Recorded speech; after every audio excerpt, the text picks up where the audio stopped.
23/3/2024 సంవత్సరంలో నేను శనివారం రోజు శని త్రయోదశి ఆ రోజున శని హోమం అనేది కూడా నేను తలపెట్టబోతున్నాను. శని హోమం తలపెడితే మీకున్నటువంటి సమస్యలన్నీ కూడా దారిద్ర్యం అంతా కూడా మొత్తం పటాపంచలైపోతుంది. మీకున్నటువంటి దారిద్ర్యం అంటే కొంతమంది బాగా చదువుకుంటారు, పిల్లలు చదువుకుని ఉద్యోగం కోసం ట్రై చేస్తే ఉద్యోగాలు దొరకవు. IELTS ఎగ్జామ్స్ రాస్తారు, ఆ ఎగ్జామ్స్లో పాస్ అవ్వరు. మాస్టర్స్ వెళ్తామని ఎంతో కష్టపడి IELTS ఎగ్జామ్స్ దాటుకొని కూడా ఇంటర్వ్యూకి వెళ్తారు, అక్కడ స్టాంప్ పడదు, అక్కడ అంటే జాబ్ చేయడానికి అర్హత కోల్పోతారు. ఇదంతా శని ప్రభావంతోనే ఉంటుందండి. కొంతమందికి లాంగ్ టర్మ్కు ఎగ్జామ్స్ రాస్తుంటారు, కోచింగ్ తీసుకొని రాస్తుంటారు, కానీ ఏ ప్రయోజనం ఉండదు. శని ప్రభావం ఉన్నప్పుడు ఏది జరగదండి, అది మాత్రం గుర్తుపెట్టుకోండి. తర్వాత ఇంకొక విషయం ఏంటంటే వ్యాపారాలలో నష్టాలు వాటిల్తుంటాయి.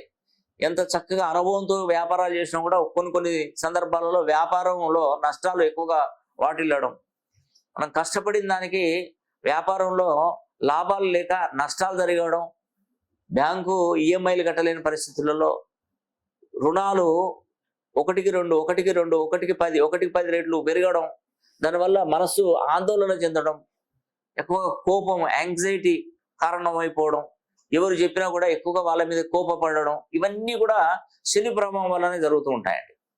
మరి వీటన్నిటికీ మనం ఒకటే పరిష్కారం, చెక్కు పెట్టాలంటే శనీశ్వరుని హోమం జరిపించుకోవాలి. అది శని త్రయోదశి నాడు శని కుంభరాశిలో ఉన్నప్పుడు, అది లాభస్థానంలో ఉన్నప్పుడు ఈ శని హోమం జరిపించుకుంటే మనకు రాబోయే 30 సంవత్సరాలు ఎలాంటి ప్రాబ్లమ్స్ ఉండవండి.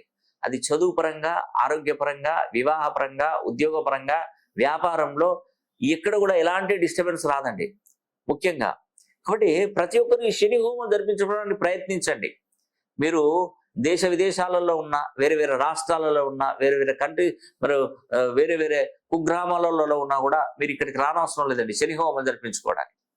మీ పేరుని, మీ గోత్రనామము, మీ గోత్రము, మీ పేరును మాకు పంపించినట్టయితే చక్కగా శని హోమం జరిపించి దీనికి సంబంధించిన వీడియో, కుంకుమ ప్రసాదాలు కూడా మీకు పోస్ట్ చేస్తాను. శని హోమానికి రావడం అవసరం లేదండి, ఎందుకంటే నేను ఒక నల్ల వస్త్రాన్ని తీసుకొని, 2 ఫీట్లు ఉన్నటువంటి నల్ల వస్త్రాన్ని తీసుకొని, ఒకవైపు నల్ల ఆవాలు, తెల్ల ఆవాలు, నల్ల నువ్వులు ముడివేసి ఒక పెద్ద పాత్రలో వేసి దాని నిండా నువ్వుల నూనెను పోసి దానికి తూర్పు, పడమర, ఉత్తర, దక్షిణ ధృవాలకు అఖండ దీపాలు వెలిగించి నల్లదారాన్ని చుట్టూ తిప్పేసి ఆ టైము 23వ తారీఖు 3వ నెల 2024 ఒక్కొక్క వస్త్రాన్ని తీసుకొని శని హోమంలో వేసినప్పుడు దానిలో ఉన్నటువంటి తెల్ల ఆవాలు, నల్ల నువ్వులు చిటపట అని మీకున్నటువంటి కర్మలన్నీ దొరికిపోయి శనీశ్వరుడి అనుగ్రహం దక్కి మీరు కోరుకున్నటువంటి ప్రతి విషయంలో కూడా, ఏ విషయంలో మీరు ఏదైతే అడుగు పెడతారో, ఏ విషయం కావాలని మీరు అడుగు పెడతారో ఆ విజయవంతంగా పూర్తవుతుంది. కాబట్టి శనీశ్వరుని యొక్క అనుగ్రహం దక్కాలి మనకి ఏదైనా కూడా. శని అనుగ్రహం ఉంటేనే మీకు మేలు జరుగుతుంది. అందుకే ప్రతి 30 సంవత్సరాలకు ఒకసారి వినతులు స్వీకరిస్తాడట శనీశ్వరుడు. అది కుంభరాశిలో ఉన్నప్పుడు, అప్పుడు మనం సమర్పించాలి. సమర్పిస్తే రాబోయే 30 సంవత్సరాలు శనీశ్వరుడు మీ యందు ఎలాంటి డిస్టర్బెన్స్ అనేది లేకుండా మీకు ఆయురారోగ్యాలు, భోగభాగ్యాలు కల్పిస్తూ మిమ్మల్ని అభివృద్ధి పరులుగా చూస్తాడు శనీశ్వరుడు. కాబట్టి టెన్షన్ పడని అవసరం లేదండి.